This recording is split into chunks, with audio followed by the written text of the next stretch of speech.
Hello, everyone. Welcome to this episode of our Cairo Family Living series.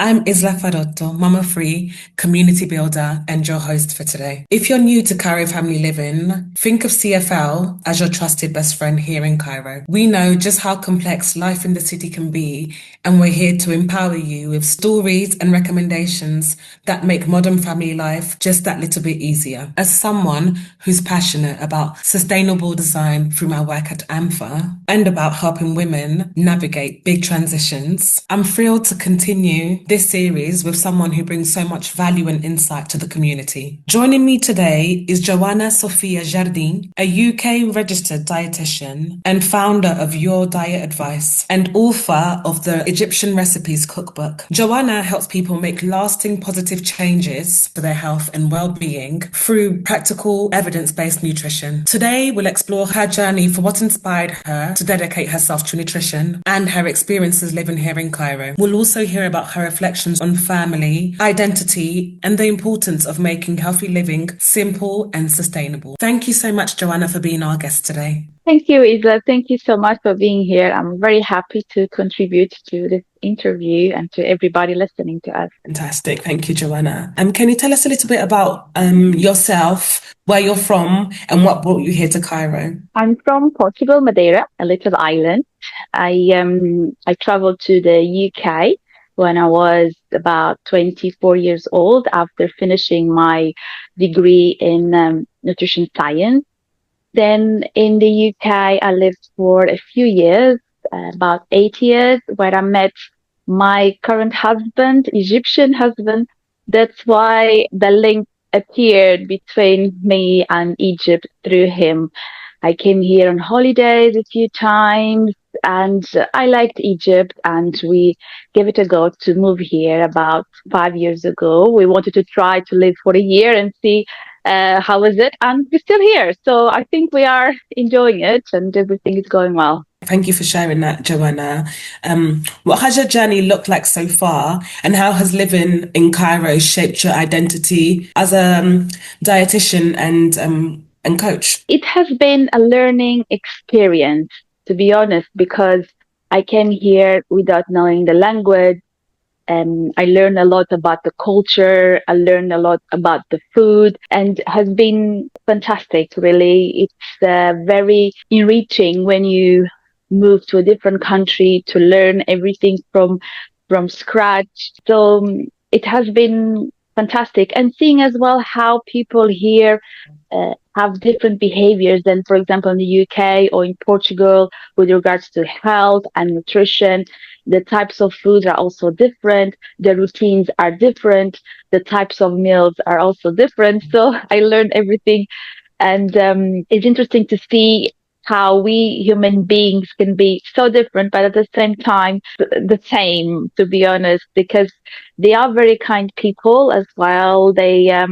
I think they try to eat local foods, as I see in the market.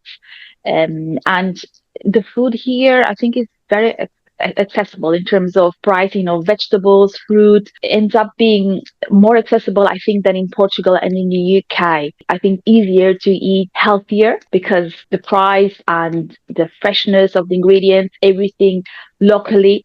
So that made me think more about nutrition and the importance of having access to fruits and vegetables fresh, to in order to eat healthy. Fantastic. Can you share a bit about your family and how you've adapted to life in Cairo?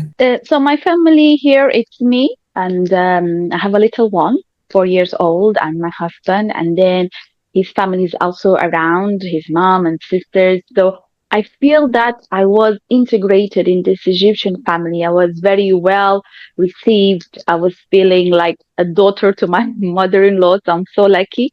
That helped me a lot to adapt very much. I learned a lot with her in terms of cooking, and I love the Egyptian food. And being a dietitian, I'm more interested in cooking and nutrition.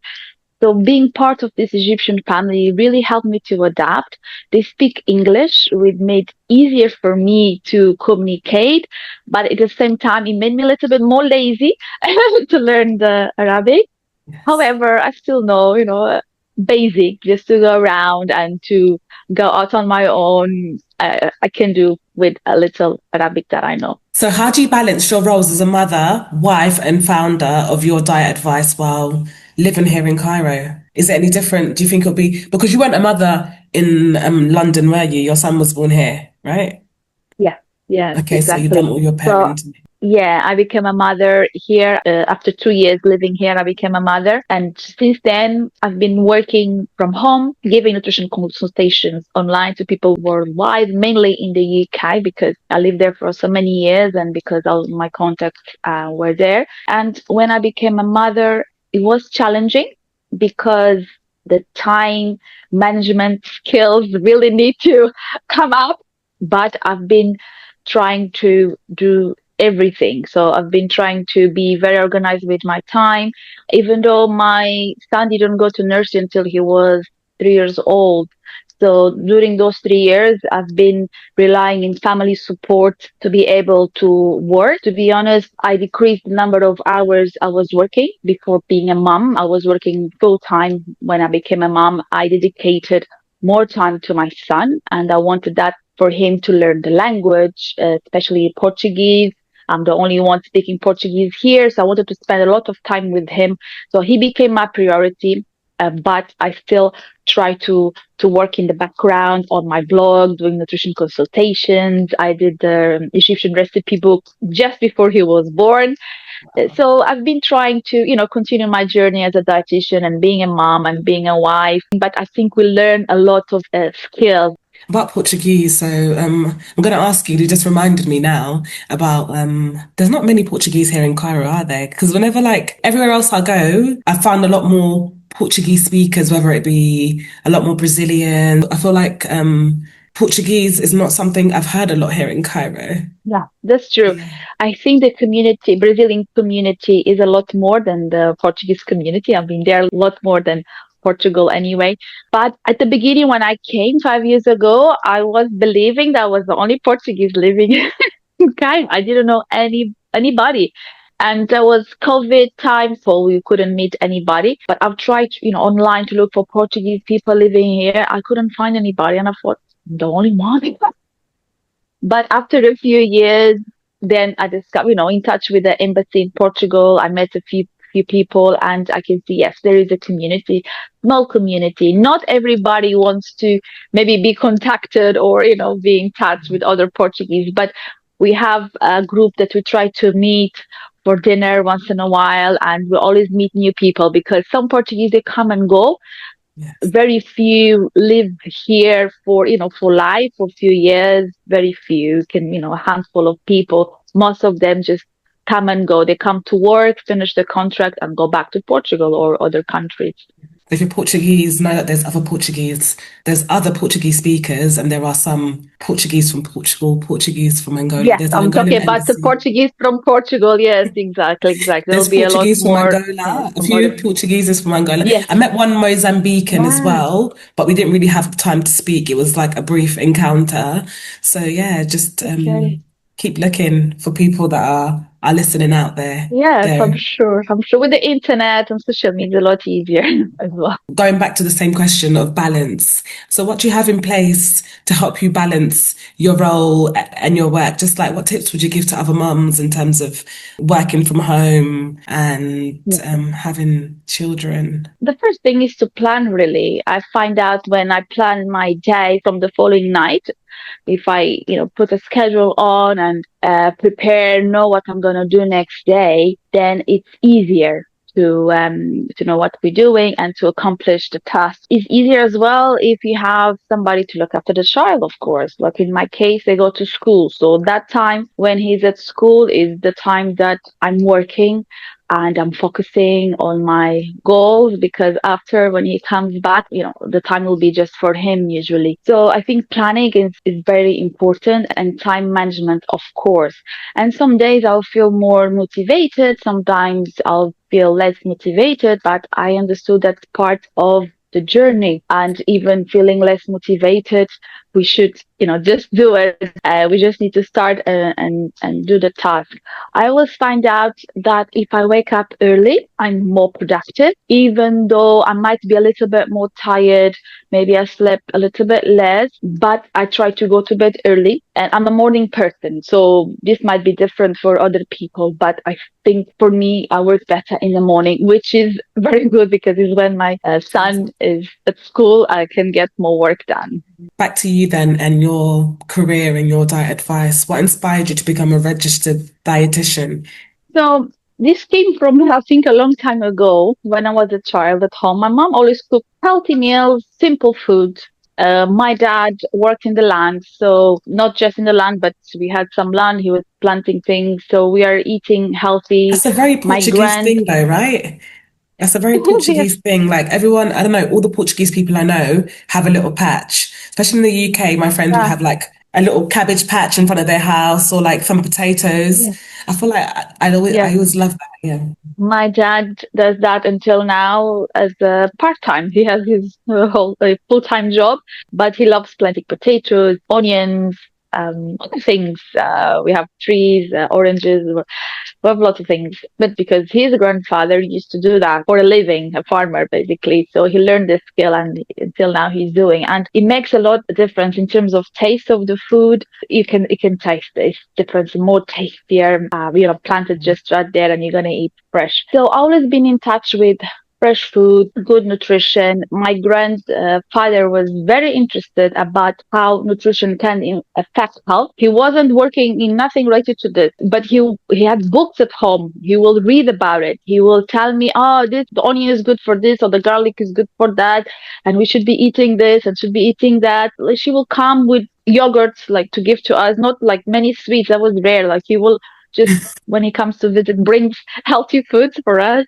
I think that was my early Introduction. introduction to nutrition, Mhm. and perhaps influenced my choice. I wanted to work in health anyway. That was my main goal. I didn't know exactly what, but I wanted to work in health. And then when I met other dietitians, I was still, choosing my career, and I met with other dietitians, and I really loved the type of work that they were doing.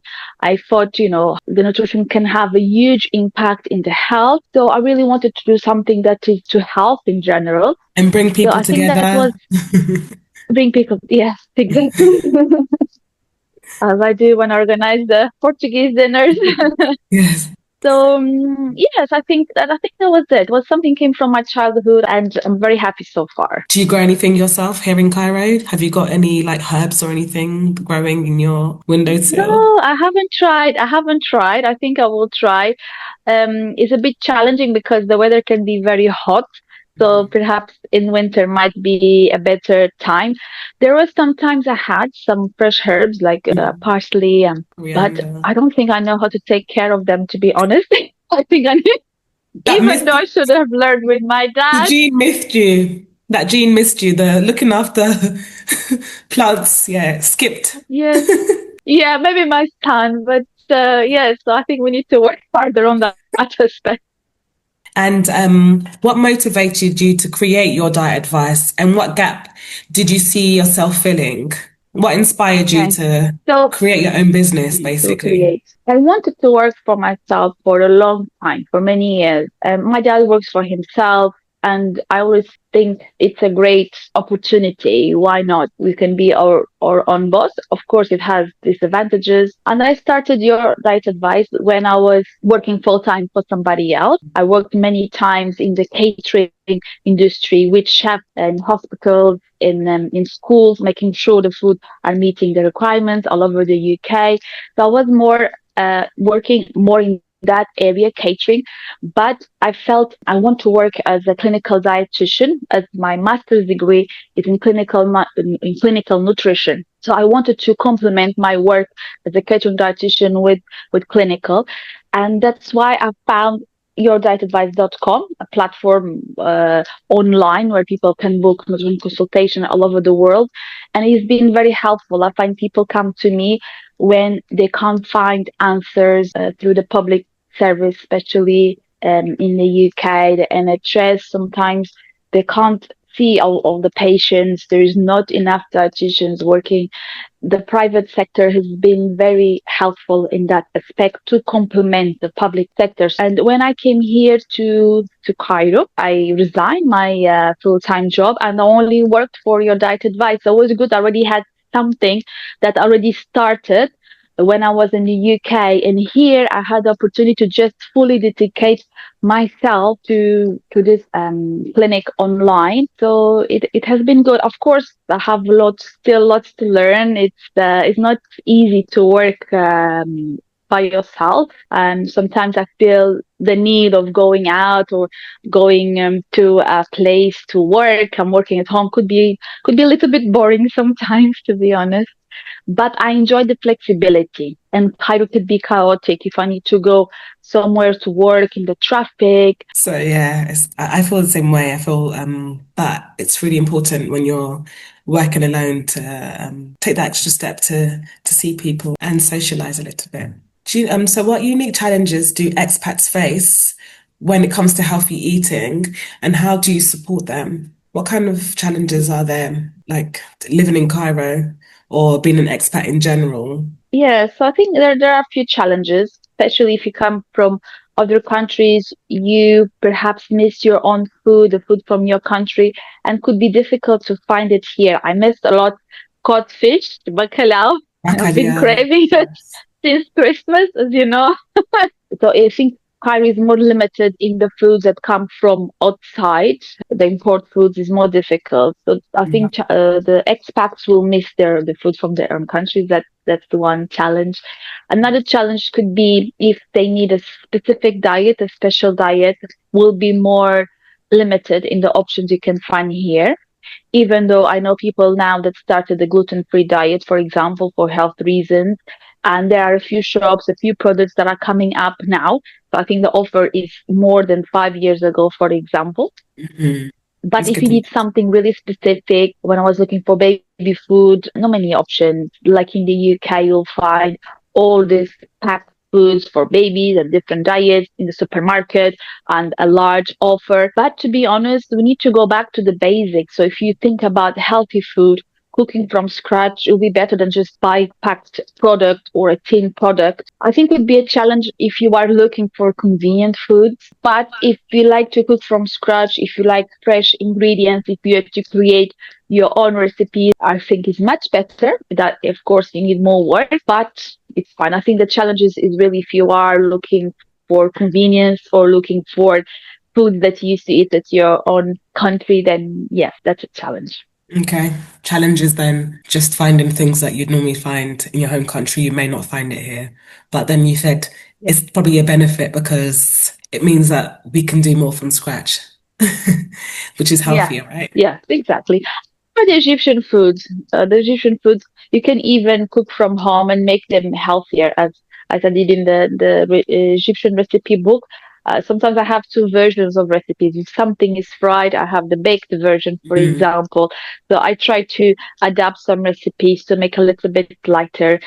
For example, use olive oil instead of the any oil or butter in the recipe. That was my main input in the Egyptian cooking to use more olive oil, because in Portugal, for example, my mom always cooked with olive oil olive oil. until now, and I do it as well. So, how would you describe your diet advice's mission in one sentence? Your diet advice mission is to help people live their lives with better quality. That's a short sentence about it, because nutrition can have a big impact in your quality of life. And sometimes people don't see it until they really need it, until they feel they're not sleeping well, they don't like the way they look, or they start having high cholesterol at young Mm, age or high blood pressure.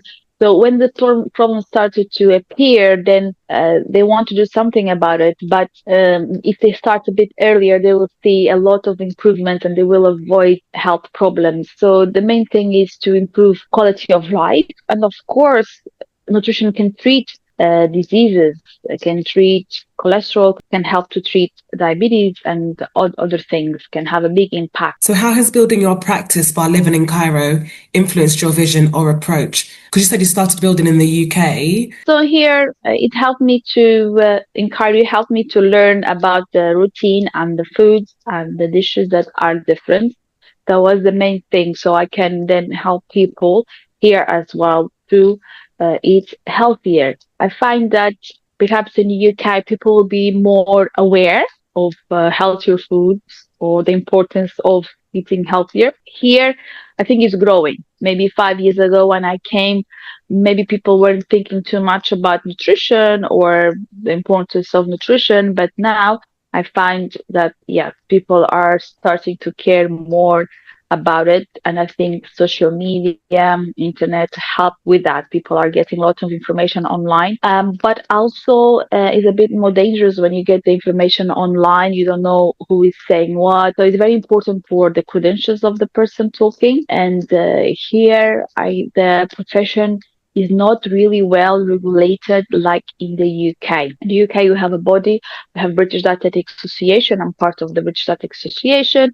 There is Health and Care Profession Council, which I need to be in to be able to work as a registered dietitian. But here, there isn't a body regulating. I think it's still quite new profession. Maybe some doctors study some nutrition and then they are giving nutrition consultation. So could be a little bit difficult for people to know where to look for information that is evidence based. That's the main challenge of working here. But this is where I can think I can make the difference, is bringing all my knowledge from the UK and Portugal, of course, I studied there, into here and educate people about nutrition. If you could share one main healthy eating tip that makes the biggest difference, what would it be? To be honest, one healthy tip, in order to eat healthy, you need to plan in advance and have the right foods at home. If you have them at home, you're going to eat healthy. That's for sure. You are decreasing the likelihood that you will snack, in those chocolates and those crisps. If you keep them for just outside home or parties, but at home, as a general rule, have always healthy foods. Plan your shopping list in advance. For sure, you will be eating healthier. Okay, thank you for that tip. We're going to go move on to a bit of life in Cairo now. Actually, no, before we move on to life in Cairo, I wanted to ask you, what are some common nutrition myths or challenges that you see people struggling with? So there is a lot of information out there, as I mentioned before, on social media, and sometimes people don't know what to believe. So now there is a great focus in protein. Everything with protein means it's healthier, and people are just obsessed with that, or with protein powders, adding them to the food, or everything, to drinks, to recipes. And I think there's this obsession that came now, and I think is a trend. Of course, we need protein, but our requirements for protein is about 20% of the whole energy that we need. So all of a sudden, like, everybody is just obsessed with the protein. It's just 20% of the whole energy that we need. It's not, our protein requirements are not that high, but I think has been associated with helping with weight loss. But to be honest, you don't need to buy supplements and add them to your food. There are a lot of rich protein foods like yogurt, meat, chicken, eggs, many that you can include on your daily life. And it's important to eat protein throughout the whole day, not just focus in one meal being rich of protein. We need to eat some protein sources, breakfast, lunchtime, and snack. And you can easily get your protein requirements from natural foods. I think this is a bit of a myth. If you are an athlete, you will need more protein. So it makes sense for athletes. But for us, thank you for sharing that. Now back to life in Cairo. What was your first impression of Cairo, and how has your experience been compared to other places that you've lived in? yeah, so my first impression was when I came here on holiday. I came in the summer. So for me, it was a big difference coming from the UK in the summer here. I felt, oh no, this is too hot. How are people living and going out in this weather? And then I realized people in the summer They actually avoid going out during the day unless they really have to go to work. But they manage through air conditioning the car, air conditioning all the places they go to, and they go to bed late because they go out to a coffee shop or see people at night, Mm. and then they wake up later. So the rhythm of life is different and as well adapted to the weather. But at the beginning, I found very noisy city. The cars they never stop beeping. I found a bit heavier. Maybe the air is heavier. Maybe the pollution, less green spaces. And after I came a few times on holidays, I said, okay, let's give it a try. And then the summer, the winter is really lovely. I really enjoy being here in the winter. It feels like summer in the UK. What aspects of Cairo life have surprised you the most, either positively or as a challenge? It's very nice to be here in Ramadan.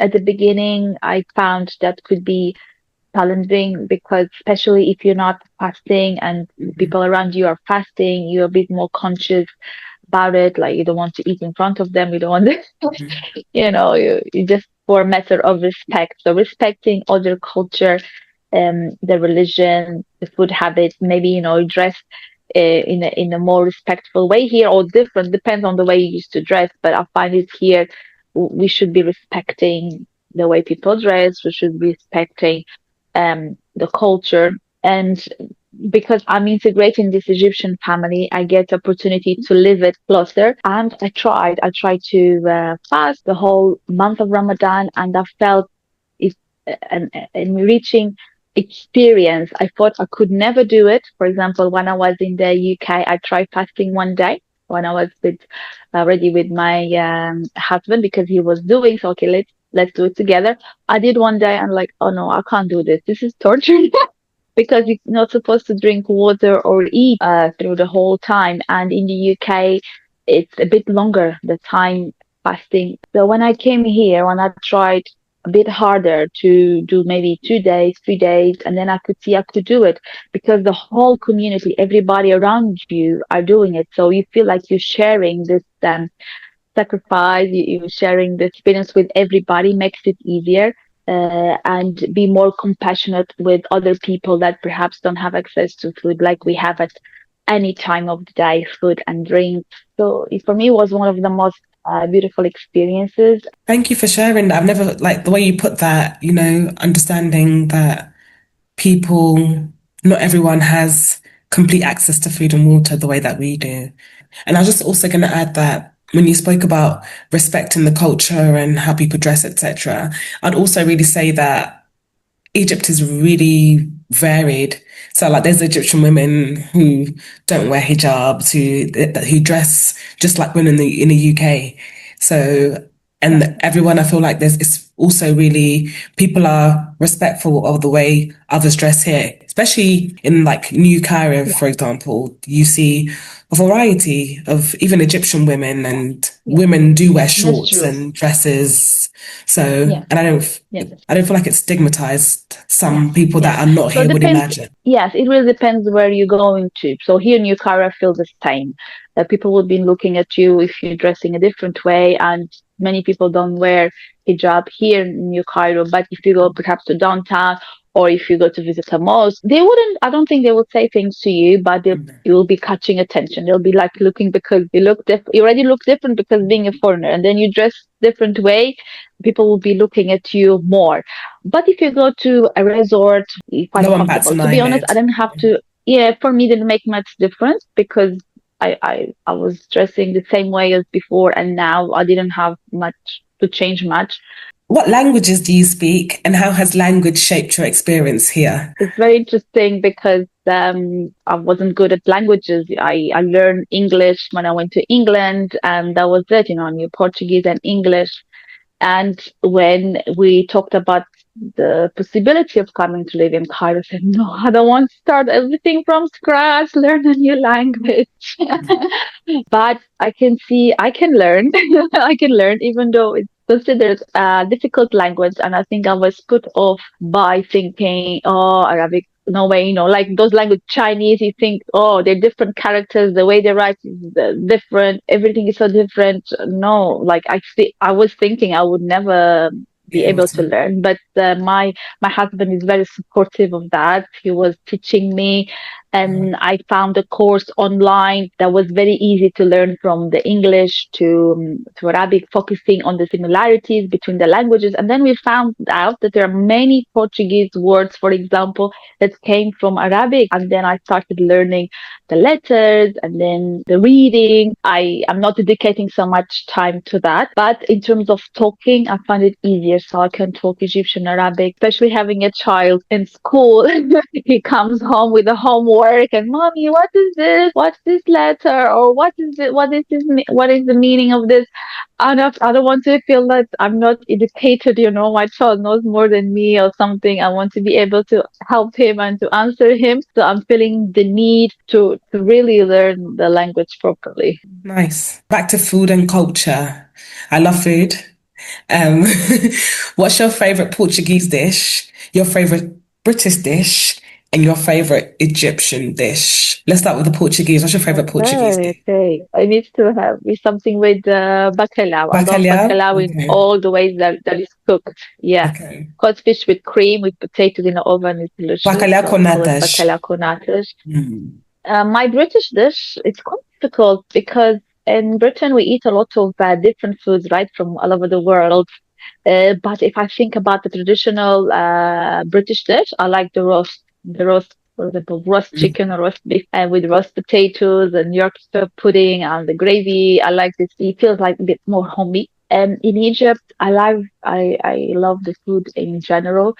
Mahshi, it's one of my favorites. Nice. And I was going to ask you, from your perspective, what's the biggest difference between Portuguese and Egyptian food traditions? I think we touched a little bit on the olive oil versus ghee, but is there anything else? I find in Portugal we eat a lot more soup that here I don't see many people eating soups. I think it could be the weather is a bit hot, so they tend to eat, for example, lentil soup more in winter. That's one of the biggest difference. I try to keep that habit of eating the vegetable soup in the Portuguese way, and as a starter, and then perhaps I will have the Egyptian food. Okay. Do you have a favorite spot in Cairo or Egypt that feels special to you? In Cairo, I really like the Citadel. Citadel. It's one of my favorite places because it has a view. It has a view of Al Arvada Park, and then you can, if the weather is good, you can see the pyramids very far, and you can see the whole city around you. In Egypt, in general, I loved going to Dahab. I visited once, and I found that very different from Egypt in general. I find it a special place because the people are living in a slow pace there. I find it, and lots of expats are living there, just doing water sport, playing guitar on the street or in the beach. the Okay. restaurants are by the beach, so people are like eating and then they go for a swim, go up the stairs and they're back in the restaurant. It feels very different and very relaxed. There is no people here don't stress about anything. Okay. They have local market, and the fact it has expats, it adds mixed with Egyptians. Okay, thank you for sharing. What advice would you give to expat women or newcomers who want to prioritize their nutrition and well-being? So first, you should be familiarized with the foods here. Going to a local market, I think, is the best to buy fresh fruits and vegetables rather than supermarket. I think in England or other countries, and then you can pick your own fruits and vegetables. And then look into the Egyptian cuisine, because if you are here, it's a great opportunity to experience that. And you can look for recipes. You can try yourself at home. Try in the restaurants to eat Egyptian food, and then adapt it to your daily life. They have, for example, the breakfast, the fava beans are quite nutritious, I love rich that. in protein and fiber. And it feels like for us, could be a bit heavier breakfast than we are used to. Some people don't like heavier breakfast. But if you eat this dish maybe after 2 hours waking up, when you are more hungry, you will feel it's very tasty. And they have a lot of dishes with beans included or vegetables. So I think Egyptian food can be quite healthy. But in general, you can choose and pick healthier dishes and include that in your routine, and add those dishes into your food, because the more variety you have in your diet, the better. Yeah, breakfast is my favorite in Egypt. I really love the Oh, breakfast, from the sweet to the savory. It's my thing. So whenever I yeah. have the Yes. opportunity to eat an Egyptian breakfast, I 100% do. Yes. If you could leave people with one key message about healthy living, what would it be? Just one key message about healthy living and life in Cairo, I'd say. I think you should enjoy and find your balance. Don't be obsessed with just, healthy foods and healthy living all the time. You need to enjoy life and find the balance in general, eat healthy most of the time. I would say 80% of the time. But, leave some room to those occasions where, you can enjoy other type of food that perhaps are not so healthy, but it can be included in a healthy living as long as in the right portions at the right times, but don't just be obsessed with healthy living all the time. Just find your balance. That's my main Balance. message. Balance. Thank you. Thank you so much, Joanna. Thank you for sharing your story, your wisdom, and your vision with us today. Your work reminds us that nutrition is not just about food, it's about confidence, balance, and creating habits that last. So to everyone listening, I hope you leave this conversation with practical insights and a renewed sense of how important it is to nurture your health and well-being wherever you are in the world. Joanna, it's been an honor to learn from you. Thank you for bringing your experiences and your joy to this space. This has been episode, I think, number 3 now, I'd say, of our Cairo Family Living. I'm Isla Faroto, and I'm so grateful you joined us. Stay tuned for more stories, insights, and recommendations that make family life in Cairo a little bit easier and a lot more joyful. Until next time, take care and keep choosing health and balance. Thank you, Thank Joanna. you so much. Thank you, shukran. And yeah, let's My meet. pleasure. Hopefully, I'll Yeah. stay in contact.